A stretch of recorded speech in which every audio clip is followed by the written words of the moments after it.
রবীন্দ্রসঙ্গীতের ক্ষেত্রে আধুনিক কালে দু একজন চেষ্টা করেছেন রবীন্দ্রনাথের গানকে আধুনিক স্টাইলে পরিবেশন করার। এই ব্যাপারে আপনার কি মত?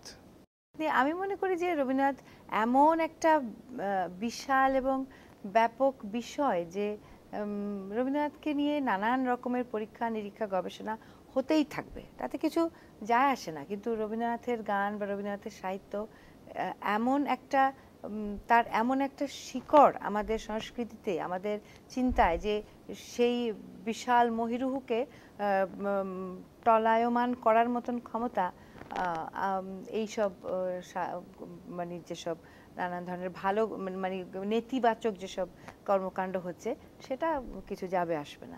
অর্থাৎ এই ধরনের পরীক্ষা নিরীক্ষাকে আপনি নেতিবাচক মনে করছেন? সবগুলিকে না, আমি মনে করি পরীক্ষা নিরীক্ষা করা যে হচ্ছে সেটা হচ্ছে ভালো কথা, এবং নেতিবাচক কি ইতিবাচক সেটা তো আমি নির্ধারণ করবো না, সেটা সময় নির্ধারণ করবে, এবং যেটা নেতিবাচক সেটা থাকবে না, যেটা ইতিবাচক সেটা থাকবে।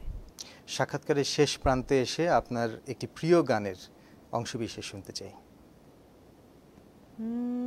শুনিল সাগরে শ্যামল কিনারে, দেখেছি পথে যেতে তুলনাহীন রে, তুলনাহীন রে। শুনিল সাগরে শ্যামল কিনারে,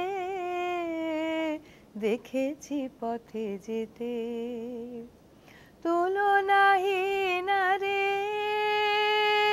তুলনাহীন রে।